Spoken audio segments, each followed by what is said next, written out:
Hello and welcome to episode 44 of Buxton Barrow Man. Today I thought it was finally time to talk about the Devonshire Dome, a building that is an icon across Buxton's skyline. The dome was first constructed between 1780 and 1789. It was designed by John Carr, the architect who was also responsible for the crescent, and it was built for, well, you guessed it, the Duke of Devonshire. Hence the name, and for clarity it was the 5th Duke, William Cavendish.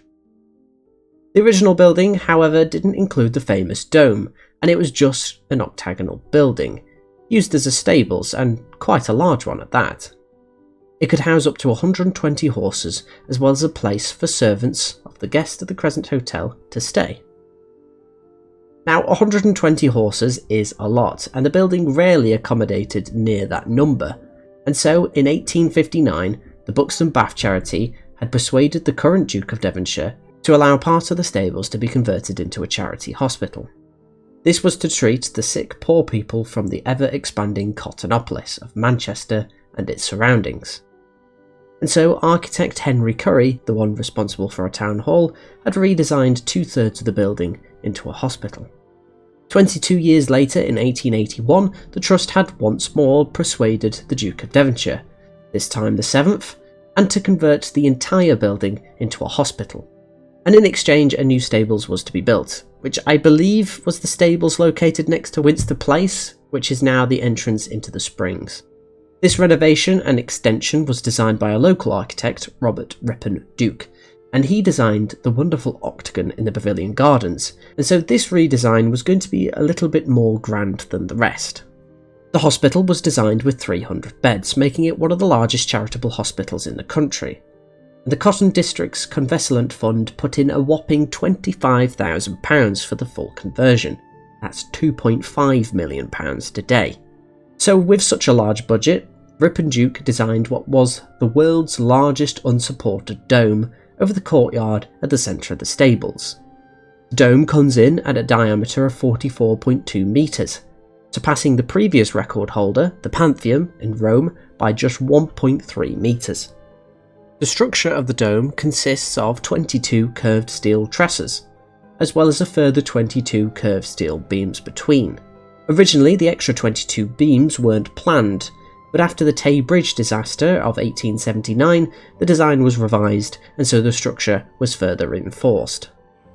More changes took place, with a lodge and a clock tower added in 1882. The clock tower was built as a tribute to the hospital's chairman, Dr. William Henry Robertson.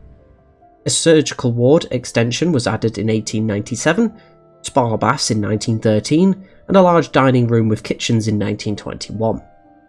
The building from 1934 onwards was known as the Devonshire Royal Hospital, and until its closure in 2000, the hospital was one of the last 8 in the country to offer hydropathic treatments. Following the closure as a hospital, the building and its surrounding Victorian villas were acquired by the University of Derby. The uni received £4.7 million from the Heritage Lottery Fund to go towards restoration and the redevelopment of the site. The building then opened its doors to students in 2003 and still operates till this day as a university. As of 2012, the Buxton Elite College was founded and took residence alongside the uni in the dome. The building today also houses a spa under the dome, and the main building can also be rented out as an event space.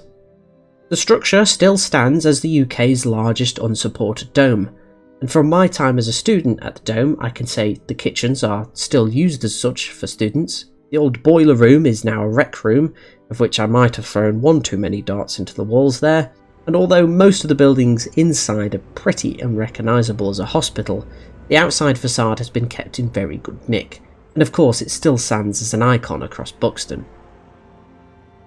Now unfortunately I haven't been able to clean up this week, as it has been a bit of a busy one, but I did attempt to give blood. However, my iron was low, which is a shame, but there's always a next time. Anyway, I hope you've enjoyed this episode, have a great week whatever you get up to, and until next time, ta-ra.